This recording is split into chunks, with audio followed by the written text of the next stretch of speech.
नमस्कार दोस्तों, स्वागत है आप सभी का रोशन सर स्टडी पॉइंट पे।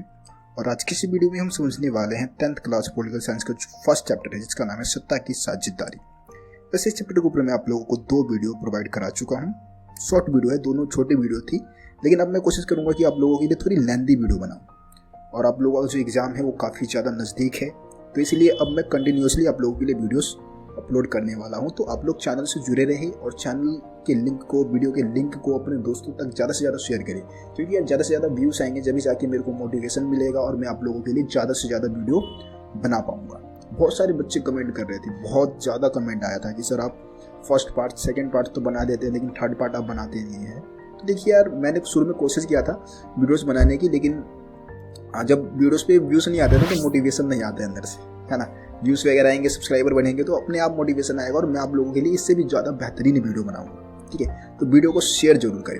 देखिए, आज की इस वीडियो में हम 2 टॉपिक समझने वाले हैं जो कि इस चैप्टर का मेन टॉपिक है और काफ़ी ज़्यादा इंपॉर्टेंट भी। सबसे पहले हम सत्ता की साझेदारी क्यों जरूरी है इसको समझेंगे, क्योंकि हमने बेल्जियम और श्रीलंका के उदाहरण के माध्यम से सत्ता की साझेदारी को समझ चुके हैं। लेकिन सत्ता की साझेदारी आखिरकार जरूरत क्यों है इस चीज़ की, सत्ता की साझेदारी मतलब शक्तियों का बंटवारा क्यों होना चाहिए, इसको समझने वाले हैं। इसके अलावा हम सत्ता की साझेदारी के जो अलग अलग रूप है, मतलब कि सत्ता की साझेदारी कितने प्रकार की हो सकती है, कितने प्रकार से हम शक्तियों का बंटवारा कर सकते हैं, उसको हम समझने वाले हैं। तो दोस्तों, सबसे पहले हम स्टार्ट करते हैं सत्ता की साझेदारी क्यों जरूरी है। तो इसमें हम पहला कारण बता सकते हैं कि भाई सामाजिक समूहों के बीच में टकराव को कम करने के लिए सत्ता की साझेदारी की जरूरत है। मान लो कि एक समाज में अलग अलग भाषा को बोलने वाले लोग रहते हैं, जैसे कि हमने बेल्जियम के एग्जाम्पल के माध्यम से हमने समझा था कि वहाँ पे भाषागत विविधता ज़्यादा थी। दूसरी तरफ हमने श्रीलंका की बात की जहाँ पे जातीय विविधता थी, मतलब तमिल लोग थे, सिहली लोग भी वहाँ पे थे, मुसलमान भी थे। लेकिन वहाँ पे सिहली लोगों ने क्या किया था, अपना दबदबा कायम कर लिया था। लेकिन बेल्जियम में हमने देखा कि भाई वहाँ पे क्या है कि सभी को मतलब एक तरीके से समान अधिकार दिए गए, सभी भाषा को समान महत्व दिया गया। तो सत्ता की साझेदारी जरूरी है ताकि क्या हो सके, सामाजिक समूहों के बीच में टकराव ना हो, टकराव को कम किया जा सके। इसीलिए सत्ता की साझेदारी बहुत ही ज़्यादा जरूरी है। दूसरा है लोकतांत्रिक व्यवस्था की स्थापना करना। लोकतांत्रिक व्यवस्था का मतलब ही क्या है कि सरकार को चलाने में सभी लोग योगदान देंगे, है ना। सभी लोगों को क्या मिलेगा, वोट का अधिकार दिया जाएगा, जो भी सुविधाएं हैं वो सबको बराबर मिलेगा। लोकतंत्र का मतलब तो ये है ना कि लोगों का शासन होगा वहाँ पे। लेकिन मान लो कि कोई एक समुदाय ज़्यादा पावरफुल हो जाएगी तो सत्ता की साझेदारी नहीं हो सकती वहाँ पे, है ना। तो लोकतंत्र में क्या होता है कि सत्ता की साझेदारी जरूरी है, तभी जाके लोकतंत्र कायम हो पाएगा। सत्ता की साझेदारी को लोकतंत्र का आत्मा भी कह सकते हैं, है ना, जिसमें सरकार के अंगों के बीच में, सरकार के जो अलग अलग मतलब एक देश में रहने वाले जो अलग अलग लोग हैं उनके बीच में शक्तियों का बंटवारा जरूरी है। ठीक है, तो ये 2 पॉइंट आप बता सकते हैं जो कि आपके बुक में भी बताया हुआ है। उसके बाद हम बात करते हैं कि सत्ता की साझेदारी के रूप कौन कौन से हैं, यानी कि सत्ता की साझेदारी कितने तरीकों से हम सत्ता की साझेदारी कर सकते हैं। देखिए, इसमें तो सबसे पहले हम सरकार के विभिन्न अंगों के बीच में सत्ता की साझेदारी की बात कर लेते हैं। मतलब कि पहला प्रकार है सत्ता की साझेदारी का, पहला रूप है। इसमें क्या होता है कि सरकार के विभिन्न अंगों के बीच में शक्तियों को बांटा जाता है। जैसे कि सरकार के जो अलग अलग अंग हैं उसमें कार्यपालिका, विधायिका, न्यायपालिका। एक का काम है कानून बनाना, एक का काम है कानून को लागू करना, और एक का काम है कानून की व्याख्या करना, है ना। जैसे कि विधायिका है तो विधायिका क्या करती है, कानून को बनाती है। कार्यपालिका का काम है कानून को लागू करना, है ना, सरकार को चलाना।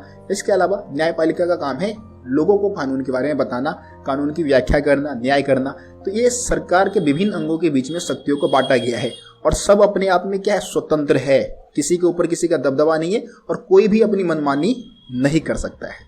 ठीक है, पहला प्रकार तो ये हो गया। दूसरा है सरकार के विभिन्न स्तरों के बीच में, यानी कि सरकार के जो अलग अलग स्तर होते हैं। जैसे कि हम भारत का एग्जाम्पल ले लें तो भारत में बहुत सारे राज्य है, राज्य सरकार बनाए गए हैं जिसको हम प्रांतीय सरकार भी कह सकते हैं, है ना। सबसे पहले तो देश पे पूरे राष्ट्रीय स्तर पे एक सरकार है जिसको हम केंद्र सरकार बोलते हैं।